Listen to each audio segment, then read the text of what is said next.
family of 4, a quiet campsite, and a night under the stars. But by morning, only one would be left alive. July 22, 2014. The Schmidt family arrived at Maquoketa Cave State Park for a peaceful getaway, a weekend of hiking, laughter, and bonding. But as the sun dipped below the trees, a nightmare unfolded in the dead of night. Gunshots shattered the silence. A young boy ran for his life, his family brutally attacked in their tent, and the man responsible was nowhere to be found, until they discovered his body lying in the woods with a single bullet wound. What happened that night? Who was Anthony Sherwin? And why did an innocent family become the target of unimaginable violence? This is the story of the Maquoketa Caves Massacre and the chilling mystery that still haunts Iowa to this day. Tyler and Sarah Schmidt were the kind of parents who put family first, always. Both 42 years old, they had built a life centered around love, laughter, and their 2 children. Tyler, a software engineer, was known for his sharp mind and gentle nature. He had a quiet passion for technology, always eager to tinker with the latest gadgets, but at home his focus was entirely on his family. He was the type of father who never missed a soccer game, who stayed up late helping with school projects, and who made sure his kids knew they were loved every single day. Sarah, his wife, was the heart of the family. Outgoing, warm, and deeply involved in her community, she was known for her kindness and her unwavering dedication to helping others. She had worked at the Cedar Falls Public Library, a place where she shared her love for books and learning with everyone around her. In the same way that she shared her love for books and learning with everyone around her, friends described her as the kind of person who could light up a room with her presence, someone who made everyone feel seen and heard. More than anything, she was a devoted mother, patient, nurturing, and always encouraging her children to be curious about the world around them. Their 2 children, Arlo and Lula, were growing up in a household filled with love and adventure. 9-year-old Arlo was a bright, energetic boy with an inquisitive mind. He loved exploring, asking questions, and learning about the world. Whether it was climbing trees in their backyard or building forts in the living room, he was always on the move, always searching for the next adventure. His younger sister, Lula, just 6 years old, was his shadow. She adored her big brother, following him wherever he went, mimicking his every move. With her infectious laughter and boundless curiosity, she was the kind of child who could make even the dullest day feel special. The Schmidts were the definition of a happy family. They loved the outdoors, often spending their weekends hiking, camping, and exploring new places. For them, nature was a refuge, a place to bond, to disconnect from the stress of daily life, and to create memories that would last a lifetime. So when they planned a summer camping trip to Maquoketa Cave State Park, it was nothing out of the ordinary.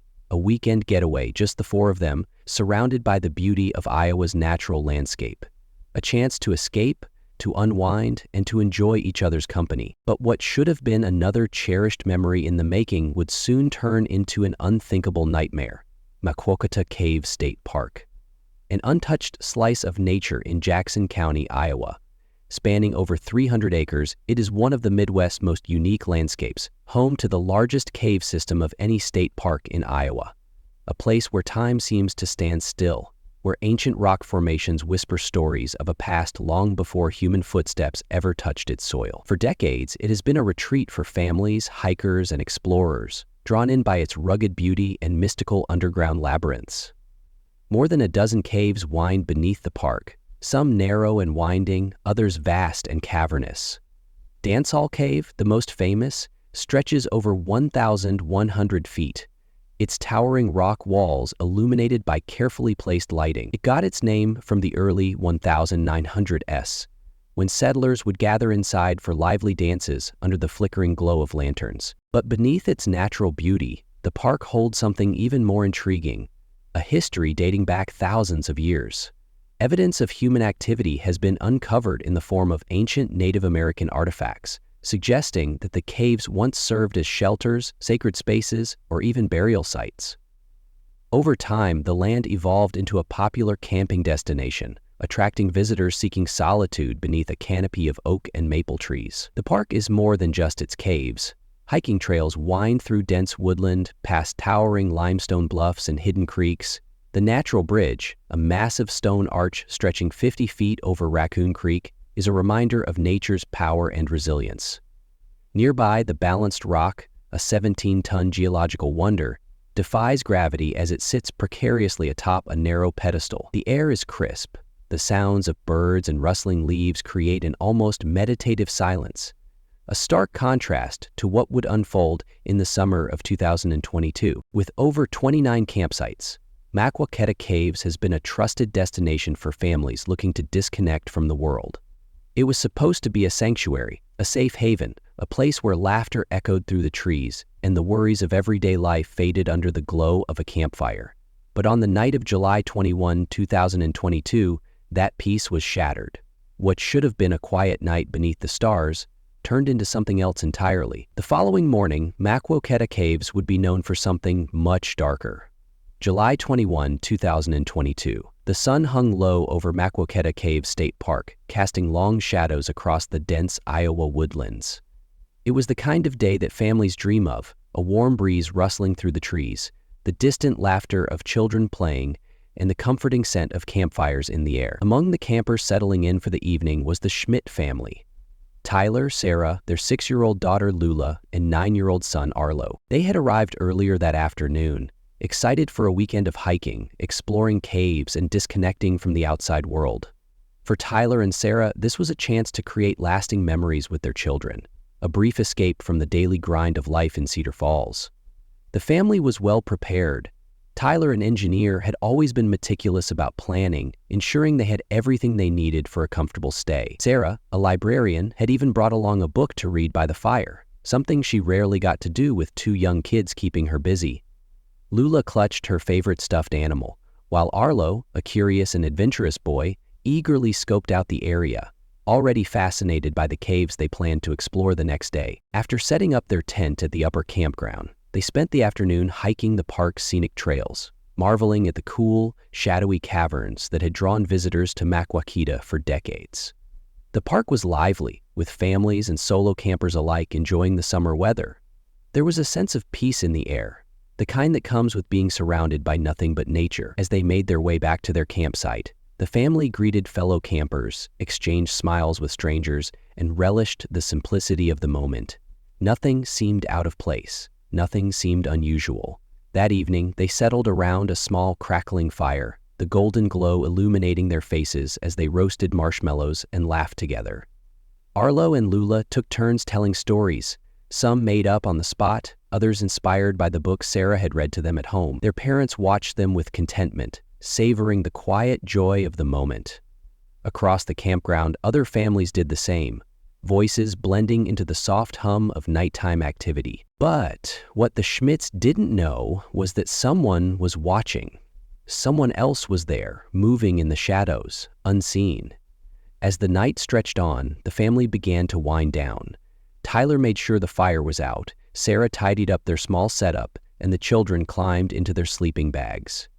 The gentle rustling of leaves and the distant chirping of crickets provided a natural lullaby as they drifted off to sleep. The tent zipper closed, the campground grew still. By all accounts, it was a perfect summer night. But before the first light of morning, everything would change. The early morning stillness of July 22, 2022, at Massacre Caves State Park was interrupted by something no camper ever expects to hear. Gunshots. The sound echoed through the trees, slicing through the peaceful hush of dawn, but no one knew, not yet, the horror that had unfolded inside a single tent, nestled among the hundreds of campsites scattered across the park. At approximately 6:23 a.m., a frantic 911 call came through to emergency dispatch. A camper, voice trembling, reported a triple homicide at the campground. The details were vague at first, the caller unable to comprehend what they had just seen. All they could say was that a child had run toward them, alone, terrified, and covered in blood. Emergency responders rushed to campsite tent, where the Schmidt family had pitched their tent just a day earlier. What they found inside would later be described as one of the most horrific crime scenes in Iowa's history. Tyler Schmidt, 42, was found just outside the tent, sprawled on the ground. His body bore multiple gunshot wounds, but investigators would later discover something even more disturbing. He had also been stabbed repeatedly. The brutality of the attack suggested rage, a personal attack, but why? Inside the tent, Sarah Schmidt, 42, lay motionless, beside her 6-year-old daughter, Lula. The mother and child had both been killed in their sleep. Sarah had suffered multiple stab wounds, her injuries indicating a targeted, vicious assault. Lula, the youngest in the family, had been shot and strangled. 9-year-old Arlo would later tell investigators that he woke up to the sound of his mother screaming. The tent was dark, but in the dim light he saw a man dressed in black attacking his family. The figure moved fast, silent, methodical. Arlo, frozen in terror, watched as his father fought back. Tyler had tried to protect them. He fought the attacker, buying precious seconds for Arlo to slip out of the tent unnoticed. Then, as fast as he could, he ran. He sprinted through the woods, not stopping until he reached a neighboring campsite. There, he found a group of campers, strangers but his only hope. A woman named Cecilia Sherwin recalled the moment Arlo approached them. He was screaming, "My parents have been shot. There's blood everywhere. Help!" She immediately called 911, trying to keep the boy calm. His small hands were shaking, covered in blood. His father's, his mother's. Paramedics took Arlo to safety while officers swept the campground, searching for the person responsible. But something was already off. There was no sign of a suspect. With dozens of officers swarming the park, the question lingered. Where was the shooter? Campers were evacuated, many unaware that just a few hundred feet from their tents, 3 people had been slaughtered in their sleep. It didn't take long for law enforcement to realize that one registered camper was missing. A 23-year-old man from Nebraska named Anthony Orlando Sherwin was unaccounted for. Sherwin had arrived at the park with his parents the day before. He had no known connection to the Schmidt family, no ties, no reason to target them, or so it seemed. At 11 a.m., just 5 hours after the murders, officers made a discovery. Deep in the woods, past the tree line, a man's body lay face up in the dirt, a gun still clutched in his hand. It was Anthony Sherwin, dead from a self-inflicted gunshot wound. The weapon was a 9mm handgun, later confirmed to be the same firearm used in the Schmidt family's murder. Sherwin, the only suspect, had taken his own life before anyone could ask him a single question. The case was officially closed. Sherwin had committed a random act of violence, then turned the gun on himself. But something didn't sit right. There was no note, no confession, no explanation. Sherwin had no criminal record, no documented history of violence, no obvious motive. Why that family? Why that night? The Schmidt family had never interacted with Sherwin. Their paths had barely crossed. Had this been premeditated? Had Sherwin watched them from afar, waiting for the right moment? Or was this an impulsive, unexplained act of pure evil? One boy survived that night, but he lost everything, and the world may never know why. Within hours of the horrifying discovery, law enforcement flooded Maquoketa Caves State Park. But what they found only deepened the mystery. The Schmidt family was found lifeless inside their tent. Tyler, Sarah, and little Lula, each shot multiple times, their lives so abruptly stolen, left the park frozen in disbelief. But one question lingered. Why? What had driven 23-year-old Anthony Sherwin to commit such a violent act? Sherwin was no stranger to the area. He had been camping in the park with his parents at the same time. According to those who encountered him, he seemed quiet and kept to himself, not the type to attract attention. But behind his quiet demeanor, Sherwin had a troubled history, one that would soon come to light. Law enforcement quickly zeroed in on Sherwin as the primary suspect. Surveillance footage showed him near the campsite early that morning, but there was no clear motive. He didn't have any known relationship with the Schmidt family. There were no signs of any confrontation or arguments before the killings. The chilling realization began to set in. This attack appeared random, calculated, and yet completely without reason. As investigators pieced together Sherwin's past, a disturbing picture began to emerge. He had been staying in Iowa on a work trip from Nebraska, but his life seemed marked by moments of instability. Friends described him as someone who had become more withdrawn in the months leading up to the attack. Was this violence an outburst of something deeper, something simmering beneath the surface? Or had it been meticulously planned? Forensic evidence provided little clarity. Sherwin's weapon, a handgun, was found discarded near his body, and it was determined that he had shot himself. But authorities were left with few answers as to what had prompted the killings. The autopsy results for the Schmidt family were consistent. gunshot wounds, close-range execution-style shots to the head. There was no sign of struggle, no robbery, no clear reason for their deaths. But perhaps the most unsettling detail came from the state of Arlo Schmidt, the young boy who had witnessed the entire tragedy.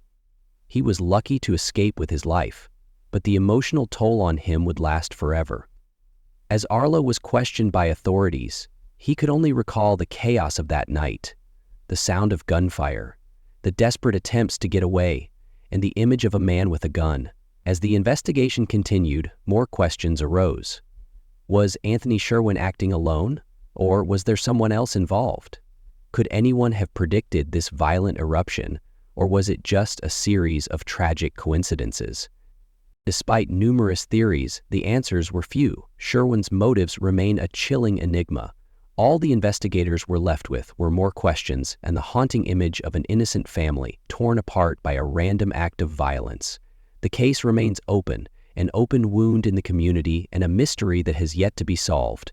When the news broke, it was like a punch to the gut for the quiet town of Cedar Falls, Iowa. A peaceful family camping trip had turned into a massacre, and no one could wrap their minds around it. Tyler and Sarah Schmidt, who were well known in their community for their kindness and love of adventure, had been taken from the world in the most brutal way possible. Their 6-year-old daughter, Lula, was also gone. Another innocent life stolen without explanation. The magnitude of this tragedy sent shockwaves far beyond their small town. People just couldn't comprehend how something so horrific could happen to such a normal, happy family. The outpouring of grief was immediate. In the days following the tragedy, Cedar Falls came together as one to honor the lives of the Schmidts. Memorials were organized, and friends, neighbors, and even strangers flooded social media with messages of support and sorrow. A vigil was held in front of the Schmidt family home, where candles flickered and flowers covered the yard. Those who had known Tyler and Sarah personally spoke with disbelief, often repeating the same sentiment: how could this happen to such good people? The family had always been the epitome of warmth, welcoming neighbors for barbecues, volunteering in the community, and raising their children in an environment full of love and stability. But now the house that had once been filled with laughter and warmth was silent. The Schmidt family's story had come to an unimaginable and violent end. And at the center of it all was Arlo, their 9-year-old son, the sole survivor. His parents and sister had been taken, and now he was left to navigate a world without them. The community rallied around him, but nothing could take away the heart-wrenching pain he faced. He was no longer the same boy who had spent afternoons playing in the yard or laughing with his sister. The weight of the tragedy rested heavily on his young shoulders, and there were no words that could make it better. The support that poured in for Arlo was overwhelming, yet his surviving relatives were determined to shield him from the harsh realities of the media circus surrounding the case. They didn't want Arlo's tragedy to become a spectacle, so they chose to keep their focus on his healing process. The public's empathy for him was palpable, but his family knew the road ahead would be long and uncertain. In the days following the murder, a GoFundMe page was created to help support Arlo and his extended family during this difficult time. The response was swift and generous. Hundreds of thousands of dollars were raised as the world collectively mourned. The money was not just a financial gesture, it was an emotional one. It was as if everyone, everywhere, was trying to offer a small piece of solace in the wake of this devastating loss. Arlo's aunts and uncles, particularly Tyler's sister Sarah, spoke with the media and shared their grief. Sarah, her voice breaking as she spoke, said, "Our hearts are shattered. Tyler, Sarah, Lula, and Arlo meant the world to us. The pain of losing them, especially in such a violent way, is indescribable, but we will do everything in our power to give Arlo a future, a chance to heal, and a reminder of the love his family had for him." These words, spoken from the depths of a heartbroken aunt, struck a chord with everyone who heard them. Arlo's family knew that despite the immense grief, they had to stay strong. For Arlo, for their community, and for the memory of the Schmidts. The outpouring of support wasn't confined to just family and friends. It spread throughout the town of Cedar Falls. The local school that Arlo had attended, where his classmates had been taught by his parents, reached out with heartfelt messages of sympathy. Teachers and fellow students organized their own memorials, leaving cards and flowers on the doorstep of the Schmidt family home. Businesses that Tyler and Sarah had frequented or supported stepped forward with donations, making it clear that the impact of their loss was deeply felt.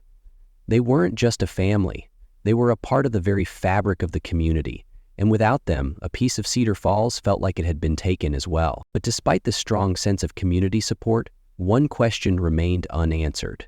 Why?